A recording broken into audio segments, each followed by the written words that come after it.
Good evening and welcome to the Health and Wellness Show. My name is Chabet Birir, and today we want to talk about a rare disease called spinal muscular atrophy. And spinal muscular atrophy is a rare neurological condition that affects how you breathe, how you eat, and generally how you carry out your daily life activities. And with me on set, I have Dr. Sam Guer, who is a neurologist by profession, and he'll help us understand the condition better. And most importantly, I have Dr. Ann Massey, who is a mother to a 1.5-year-old living with muscular atrophy, spinal muscular atrophy. Karibuni sana on set. Thank you. And I just want us to dive in directly to the explanation of what this neurological condition is, Dr. Sam. What is SMA? I think the starting point is to first define what's normal.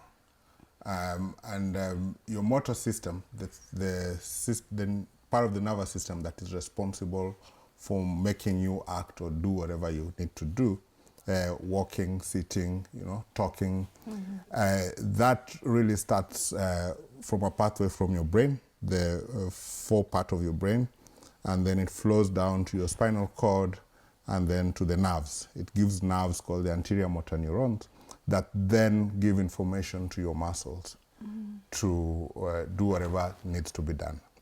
So there is a particular protein called survival motor neuron, which is then responsible for making sure that this nervous system works well.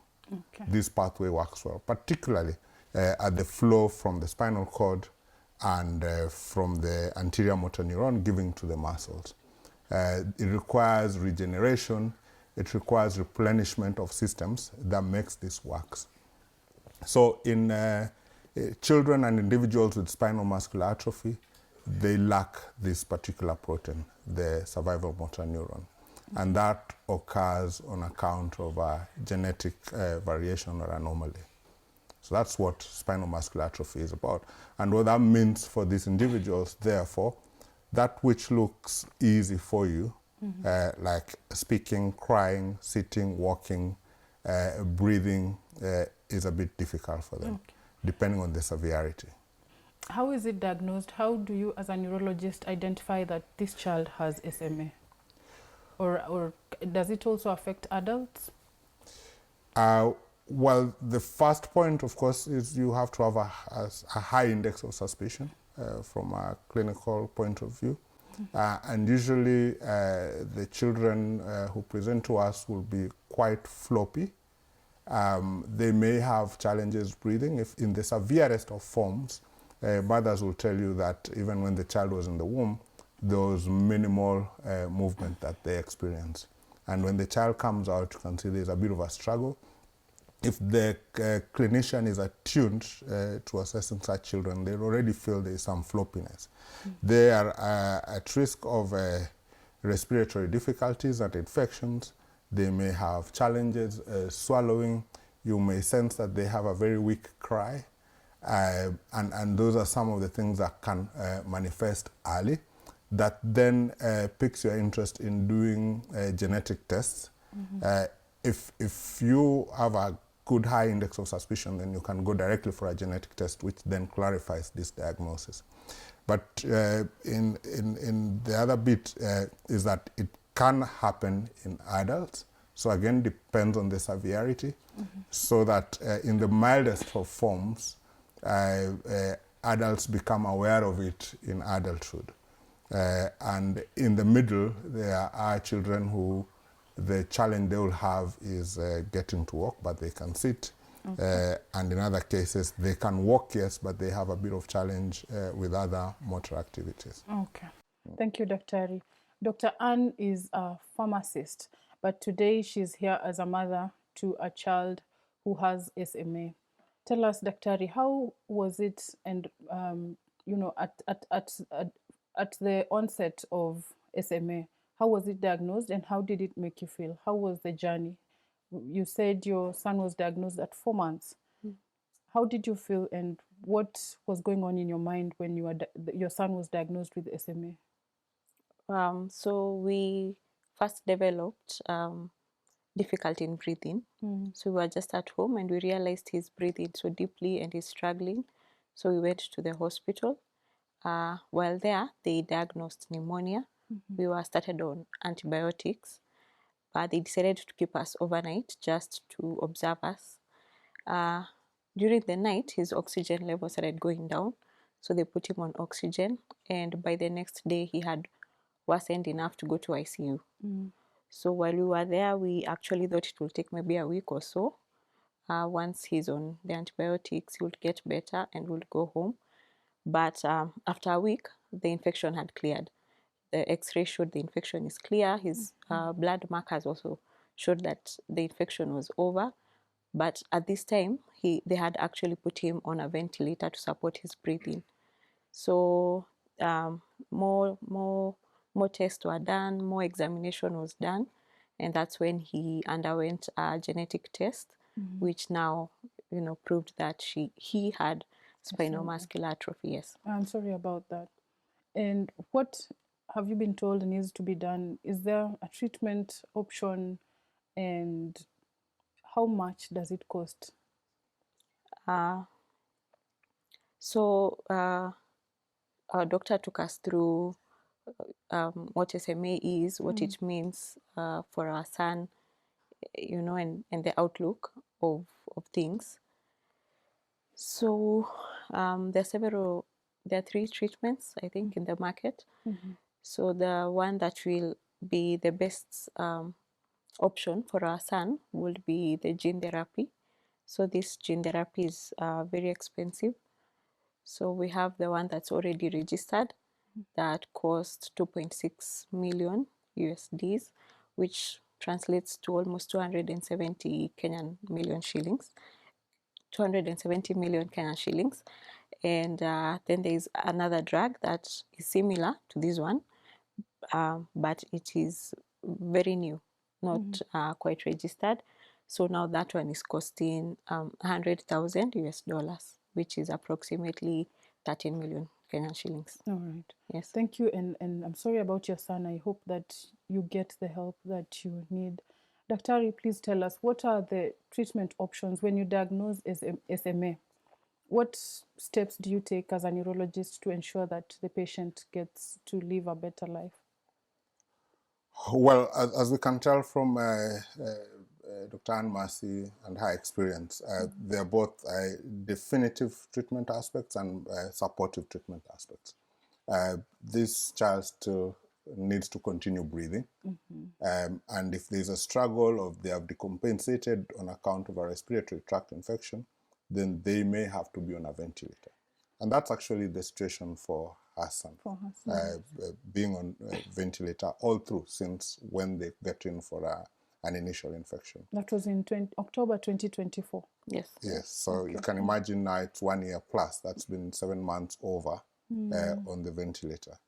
The other part is the child needs to feed, and the business of feeding requires that your muscles contract and relax and push the food downwards. And the various valves also keep the food down. That doesn't quite work well, again, on account of the problem with the motor system. And in that respect, one of the things that we then do is look for alternative routes for feeding. In this case, a gastrostomy tube, providing a window for feeding directly to the stomach. There is a regular occupational and physiotherapy, at least to help maintain the muscles and prevent development of contractures. Contractures really mean that the muscles stiffen at the point of joints, and also to just help improve the bulk. And because they are really struggling to even breathe and do things that are basic, their nutritional needs are quite high, and that has to be curated with the help of a nutritionist. They are at risk of frequent chest infections, because then your lungs should be able to push mucus and stuff that gets in easily, and that doesn't work so well. So there could be consideration about preventive antibiotics, flu vaccines, chest therapy to get that working well. So all those bits are supportive, and you can see it's a 24-hour engagement looking after such a child. Then Mama spoken to definitive treatments. And so you have spinal muscular atrophy because you're missing that survival motor neuron.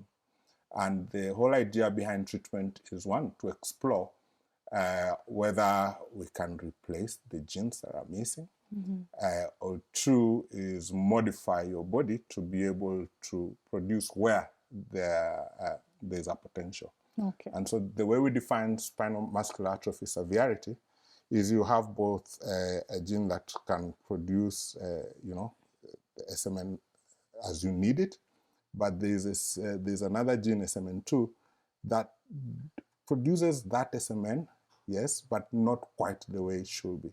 So what these drugs do is sort of modify this SMN2 to be able to work as well as the SMN1 protein. And she's speaking to gene therapy, which really means that you put the desired gene on a virus and place it in the system. The virus infects the nerves and plonks the desired genes on your code, so that the production is appropriate. And it's an urgent thing, because as you grow older, then you start forming antibodies to viruses, and you also continue decompensating as far as your nervous system is concerned, which means some of the value and the benefits of early treatment may be lost. Okay. Yeah. I know it's a rare condition, but as a neurologist, how many patients with SMA have you seen so far? Maybe say in a year. Well, I could say that we get about 6, at least in our practice, in a year. And that is because genetic diagnosis is out of reach, and many clinicians are not attuned to looking for this condition. I believe it's much more, considering what you know of the genetic prevalence of the carrier status for SMA. We currently have, I think, about 9 children on care. The tragedy is that a number of children die of respiratory complications before they're able to access the medication. So a number of our children have actually died. And the medications that Anne-Marcy is speaking to are actually not formally registered in our country. So we have to jump hoops to get the Pharmacy and Poisons Board to allow them to be accessed on compassionate access or early access programs. And that process can be prolonged because of its bureaucracy, and not counting the associated costs that you need to get this medication. So that's a challenge. What are the signs and symptoms of SMA? As a parent at home, you have a child, say, with a newborn baby, and especially those parents who live in less privileged conditions in the communities, in the villages. I know we have many cases of parents, we say it's rare, yes, but it could be, there's a high prevalence, but because it is hard to diagnose it, like you said, we don't have the full capacity as a country to reach out to those communities. How should they look out for symptoms? What are some of the symptoms that those parents at home in the villages, in the communities should look out for? So one of the things that may be apparent to you if you is that your child may choke during feeding quite a bit, just because the muscles are not strong enough to keep on pushing the food down or the milk down. 2, you'll see already that their cry is not strong enough. Getting a sound out and a good cry is a bit of a challenge. You'll see that they're breathing a bit faster than usual. There may be a struggle here. And at night, there's features that suggest obstruction when they are sleeping. So those are very crucial things. When you hold on to your child, you feel like they're not bearing weight, Even when they're still young, they're sort of collapsing on themselves. And if you hold on the axillae, the armpits, they literally just slip through your hands. And that speaks to floppiness. Okay. And so those are some of the initial things that you can pick.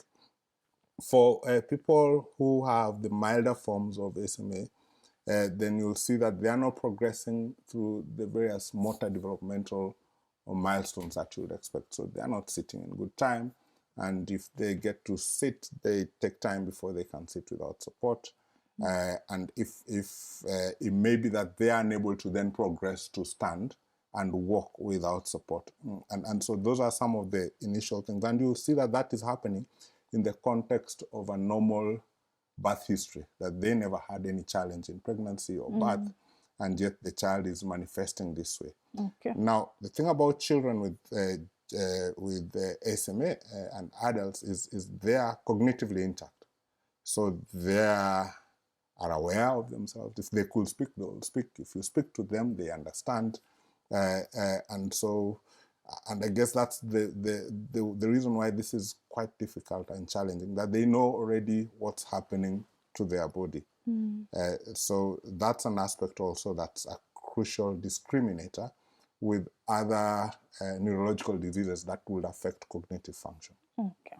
Yeah. Thank you for that explanation. Now, let's talk to Anne. How is it on a daily basis with your child, from the time you wake up to the time you go to bed? How is your situation at the moment?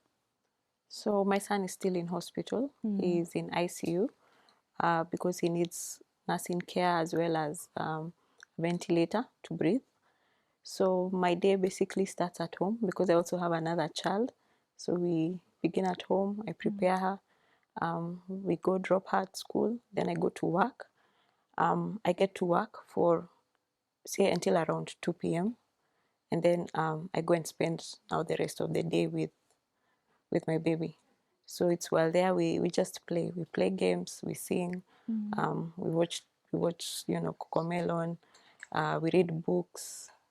Basically, we interact. As the doctor said, cognitively he's okay. So you're able to interact.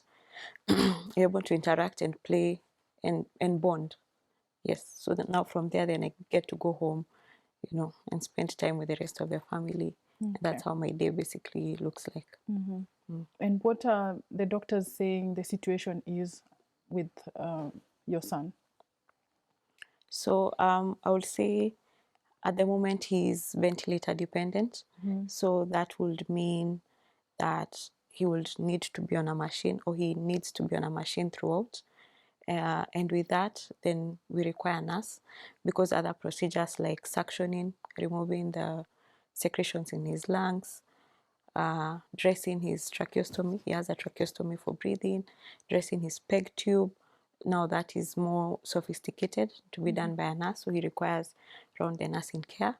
Then we also, he must, have physiotherapy and occupational therapy throughout, just because he's stationary. So you have to keep moving his joints, his arms, his legs, just, to keep them supple and possibly, develop some tone, which now he has lost from the disease. Okay. Yeah. Dr. How is it on a daily basis taking care of a child with SMA? What does it take as a doctor? Well, I think is to just go back to what Mama said. Parents are the first doctors for their children. Yes. And they know when child is not doing well, when they have a fever or is unhappy. So it's honestly a full-time job. And Mercy's child will probably require a home ventilator. And I guess it's figuring out how that can happen. And you have a home ventilator, then you have to think about regular electricity supply and the various supply issues and items that are needed to make that work well for you.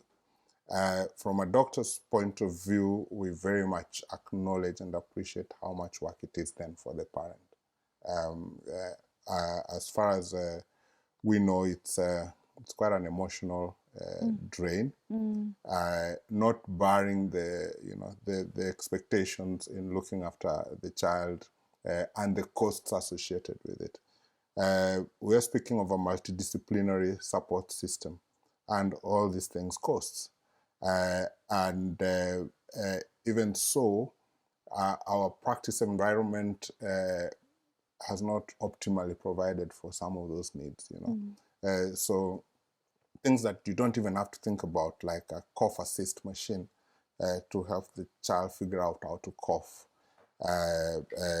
Those are bits that you'd wish that the children have access to, the parents have access to, like suction machines and the support system and the associated respite care in giving a break to the parents because, you know, you're there every other day and it's quite something, and we may not necessarily have such provisions in our health system. We rely a lot on relations for such support, but you will wish that there's that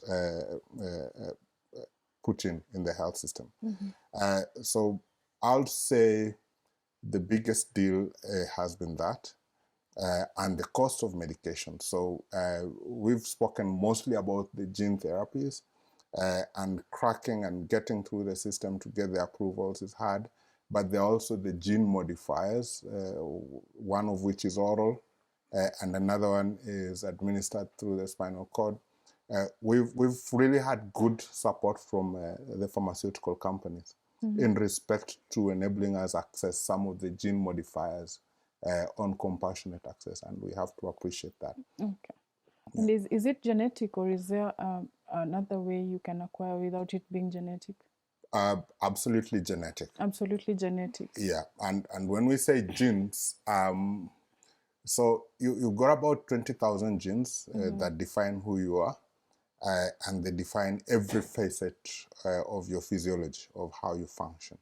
And we are speaking about a gene here that is responsible for producing the survival motor neuron, or a protein, which then essentially exists in most cells, but is most important in your nervous system. Okay. Now, the way things work with the SMA is it's autosomal recessive, which means you can have one of your so your genes Family exist. member. Yeah, the genes in the genes you have are in pairs.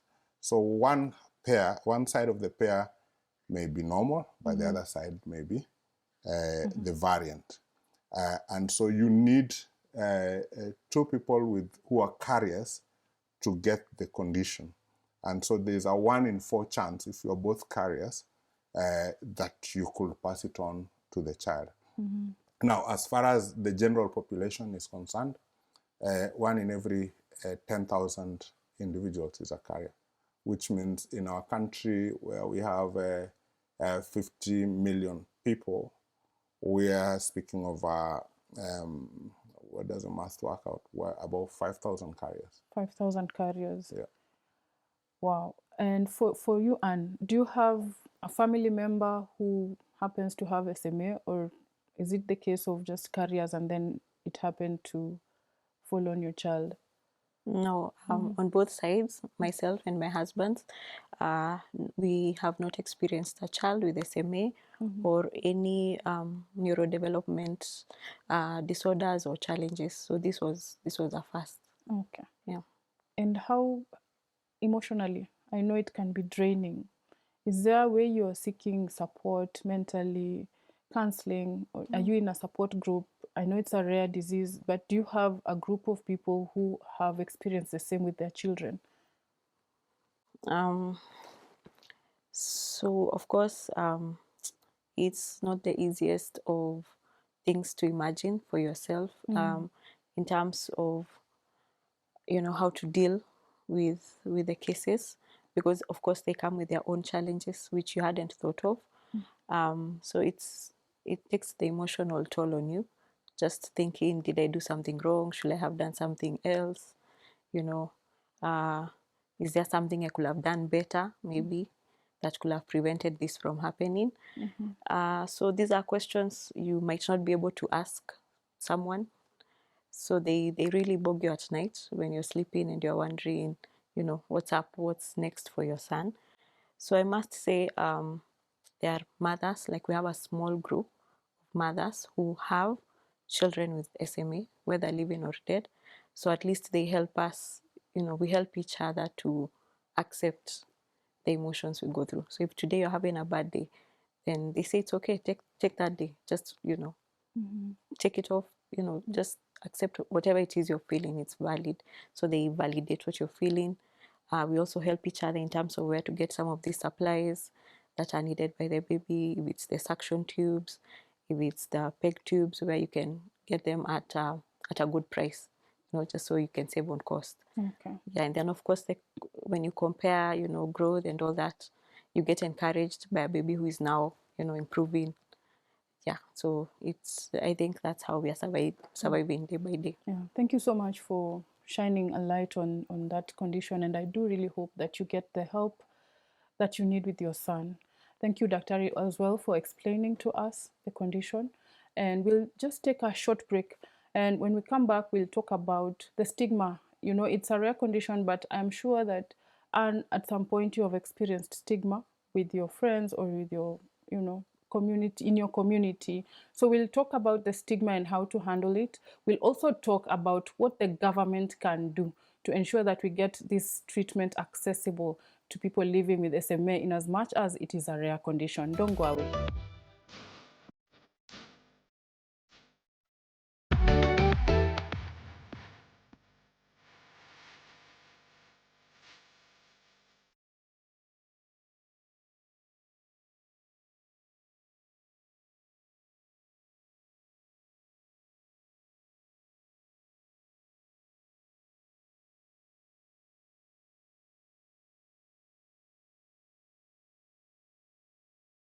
Welcome back. Before we went for a break, we were talking about spinal muscular atrophy, that is SMA. My name is Chabet Birir, and this is the Health and Wellness Show. On this episode, we have Dr. Anne Mercy, who is a mother to a son going through SMA. We also have Dr. Sam Guer, who is a neurologist, and he is helping us understand the condition better. Karibuni sana once again, and thank you for coming on the show. So we were talking about stigma. How has it been? Have you had moments where you feel, I'm not being treated well because of my son? I think mostly it's the backhand comments, where people think it's maybe on your side. Something happened, with grandfathers, grandmothers. The way there's always a trail of maybe someone offended someone, and now you have to think of, all those things. So I think for me, that is what so far I've experienced. Other than that, I've really gotten good support from the community. I think just they are slowly understanding that SMA is really not something you do to get. It just falls on you. And I think they are supportive. The community, family, the church, they're really coming in to just offer that moral, that social support. Yeah. All right, thank you. And Daktari, stigma is prevalent mostly in communities, in rural places, where you find people saying that's witchcraft. This child has been cursed. Maybe there's something they did to someone or somebody that they gave birth to that child. Have you had cases of patients coming and they're experiencing stigma, and what can we do as, as a medic and also as a community, as individuals? How do we help these people overcome what they're going through? You're right. SMA and many other rare disease conditions are associated with significant stigma. And it boils down from lack of awareness of what genetic diseases are, and the feeling that it mostly is coming from one parent, usually the mother. And so that's quite a big deal. And we've spoken to where it is so difficult for the caregiver that then they keep away their children from the public and essentially fail to give or follow up on the care aspects that are necessary. I guess that can be very distressing, and if you are on the lower rung of the socioeconomic status, that's even far more difficult for you. Most mothers I know with children with SMA and other rare diseases are single mothers, just for the reason that the men then leave. It's difficult. We must say maybe the men are the weaker sex, I don't know. I see Anne Mercy and husband together, and I'm really happy about that. Usually, even if they're together, the predominant weight is usually on the mother again as a primary caregiver. And that can have a toll on you. And there are issues around the workspace. If you're working, you know, there's just so much that a fledgling enterprise can allow an employee to take days off to look after a child with difficulty. And that also weighs on the family and parents. So stigma is a big deal. Again, kudos to the collective of mothers who have SMA, to the rare disease group also, that's working on a regular basis to really explore opportunities for bringing to the fore some of these conditions, and the awareness that is nobody's problem or mistake. As we've talked about, most conditions are actually recessive, which means both parents are likely to have been carriers for the child to have gotten it. So, and anyway, the randomness of the variations in our genes are so that even you as a carrier, it's not your mistake. It's not your mistake. Yes. So, and how has it been, especially at work? Have you had cases where your boss does not understand that you need to go see your child, and how are you handling it? So for me, I think I'm blessed. And God has really been kind to me. My employer, KU Referral, they've been very supportive in terms of psychosocial support, flexible working hours, you know, fundraising for my baby, just offering all types of support. And their doors are always open. So I think they understand when I say I need some time off, and you know, they're very supportive with that. Yes. Okay. Yes. What can you talk about, you know, what can you tell employers who have cases like yours? Sometimes you find employers who don't want to understand that this is a mother who has a child with a special condition that needs attention. What can you tell them? Maybe what I would say is, and especially for such mothers, they're usually in a vulnerable situation. They need to work to get money because the conditions also require you to be financially able. In addition to that, they are also having their own stress. You know, emotionally they are not very strong. They're also dealing with the condition and how to help their baby and how to live. So I think the employer should take understanding of that. They should feel a form of responsibility in terms of supporting rather than trying to offload them. Because I know at the end of the day, they'll try to look at the bottom line. How are the numbers? Are we getting value for the money we are giving? We are paying to this mother. But if they would also look at it in a human aspect, that this is an employee who really would want to give their all, but once in a while they'll need to have clinic days for them to take their child for physio, for occupational therapy, and if they request for more support, maybe the institution can also support them. Yes, and also create awareness amongst other employees, so the employees don't feel like that mother is receiving special treatment. Yes, just to create that environment that supports that mother in whatever way they can. Is it free time, you know, additional benefits, be it bringing maybe a daycare closer to the workplace, just, you know, to enable the mother to have time to work. Okay. Yeah. You've heard it from Anne. As an employer, please ensure that you have that space for someone who has a parent, not just a mother, not just mothers, even fathers. We have fathers who have children who are not well. So it is only right that as an employer, you give that space, you allow for that parent to be able to take care of their sick child. Now let's talk about the treatment options.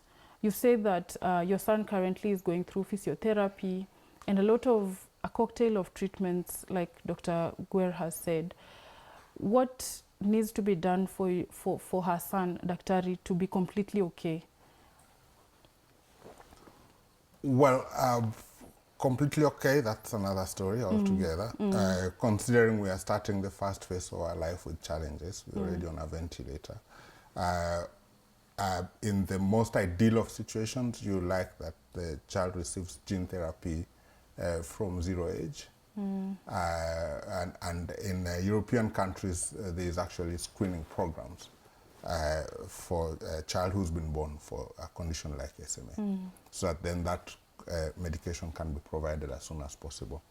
In this case, I know we are able to access, on account of support from Roche, a gene modifier, but then it will really be useful that they are able to access the gene therapy, which then would enable the body to produce normal survival motor neuron protein that is required to help the motor nerves to function the way they should. Hopefully, that then will mean improvement in respect to, for instance, respiratory effort, that we hope a time will reach when the child is able to breathe without ventilator support. It will help with swallowing, and also just making progress in respect to motor milestones, acquiring the posture that will be desirable, holding the neck and sitting without support, and hopefully eventually getting to be able to walk. It's been shown, at least, and for those who have initiated therapy early, that such interventions can actually get us there. Not perfect, honestly, but will get us to a space where we lead an almost normal life. And that's the aspiration. I see that before we get there, there are a number of hoops to jump in respect to supportive treatment. That is getting us out of the hospital environment and still being able to support ventilation. When we are talking about the cost of the medication, it's not just going to be about the cost of the medication. It's going to be the cost of all these other things that are necessary to deliver the support this child requires, and they are just as expensive as the medication. So I guess, put together are all those bits that make up a wholesome support for their son. For their son. And how much has it costed you so far? Your son has been in hospital since October 2024. How has it been in terms of costs? Are you under insurance? And even if you're under insurance, I know, like Daktari has said, there are other costs involved. So how has it been financially for you and your family? I think that has been a whole new, new elephant on its own. So we've been in ICU. An ICU bed is not cheap. Where we currently are, a bed is 26,000. So anything else you get from that? 26,000 per night or per night? Per night. Yes. Wow. Okay. Yes. So you will also have the additional medicines. Anything else that's additional medicine, occupational therapy, physiotherapy, any consumables you'll be using, they'll be added to that bill. So far we've already done 12 million and counting. Yeah. So it can be draining financially. Yes. I'm sorry about that. And how much, you said you need 25 million for the gene therapy. How much have you how much do you have so far? And how much do you need? Because I believe we need to help you get the help that you need. So how much do you need so far? Yeah, true. So we arrived, so the drug is 100,000, which is around 13 million. You add logistics of getting it into the country is around 500 to 700,000. So that's almost another million. We have the hospital bills. And as Dr. Guer has said, it doesn't stop there. You will need some of these machines, even as the baby recovers. You'll need to buy the suction machine, a home ventilator.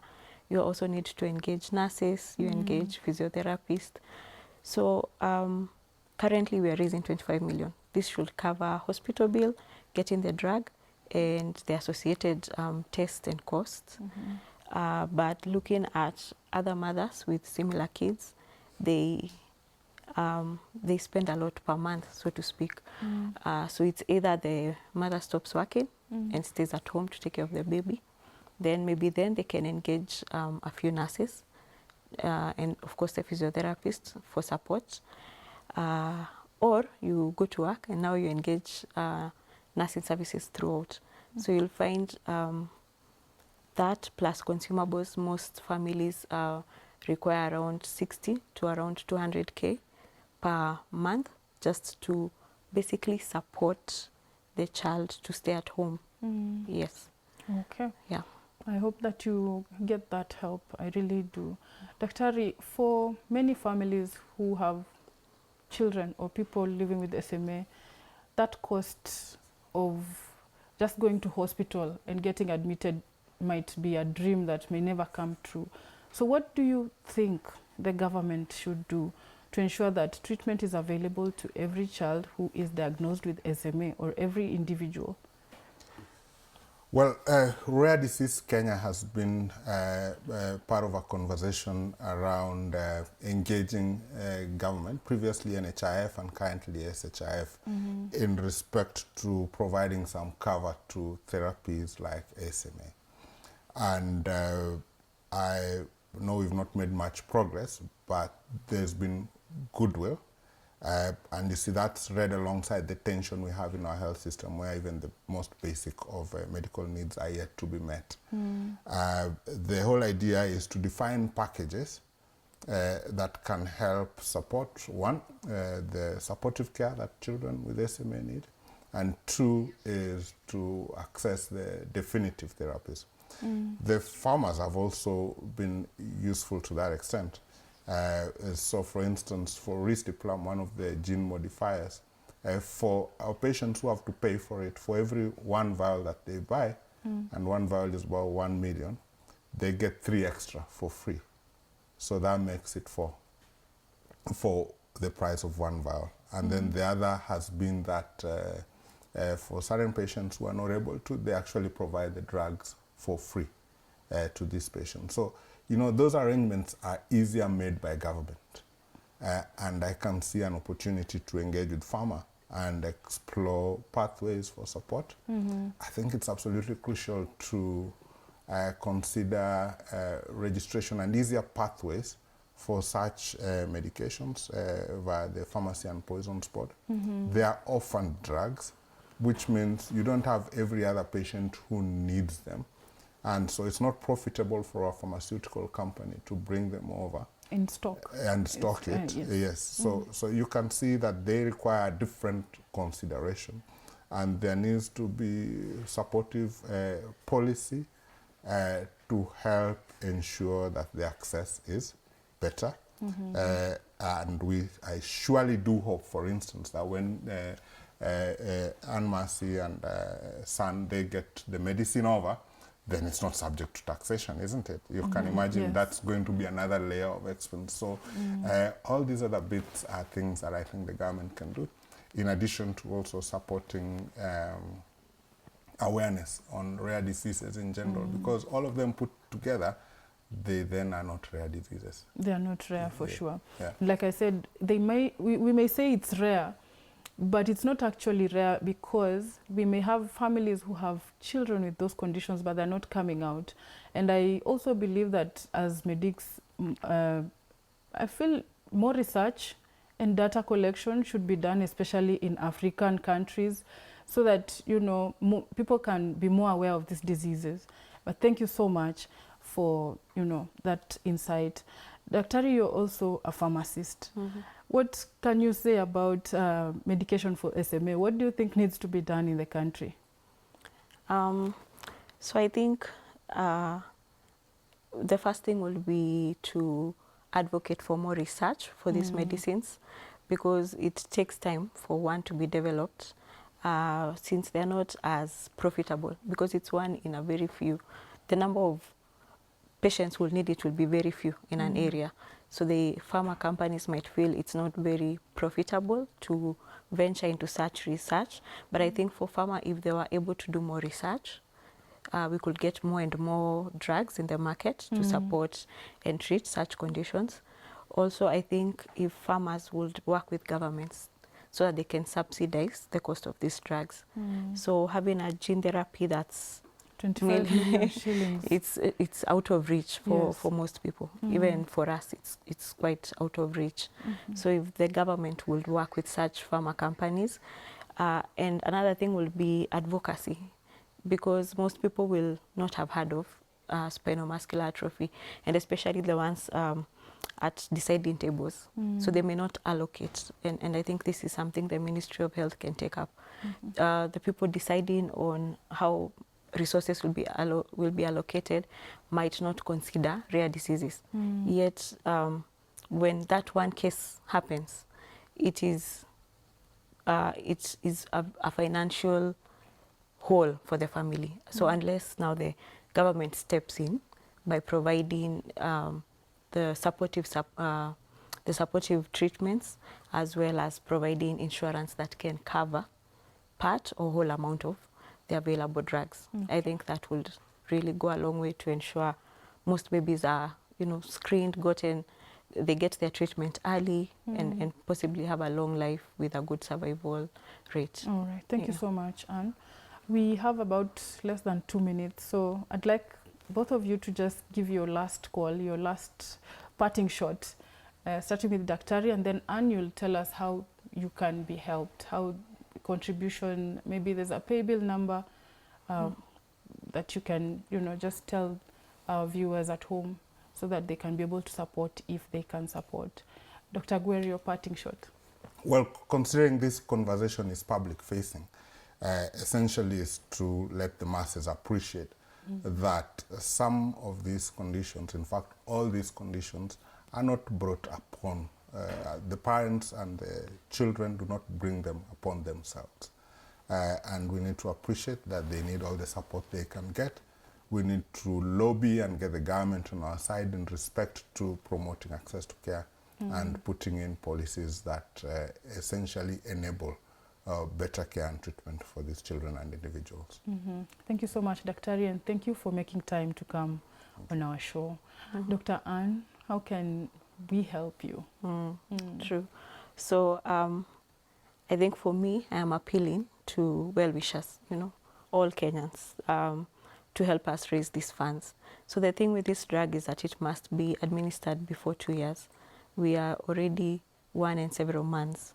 So we are running out of time, so to speak, to be able to give this life-saving gene to my son. So for me, I'm appealing to well-wishers, to all Kenyans, to support us by contributing to us. We have a fundraising ongoing just to get him the gene therapy. We have a pay bill. The pay bill number is 806-1567, and your account is your name. As well as you can follow us socially, just to support us, to share with your friends, because I believe if we were to get, say, 25,000 people, each contributing 1,000, we'll have reached our target. We'll be able to get my son the gene therapy. That would mean him coming home, staying with us, and eventually meeting the milestones that he has not yet met, and hopefully to go to school, have a normal childhood. All right. Thank you so much for speaking out about your son.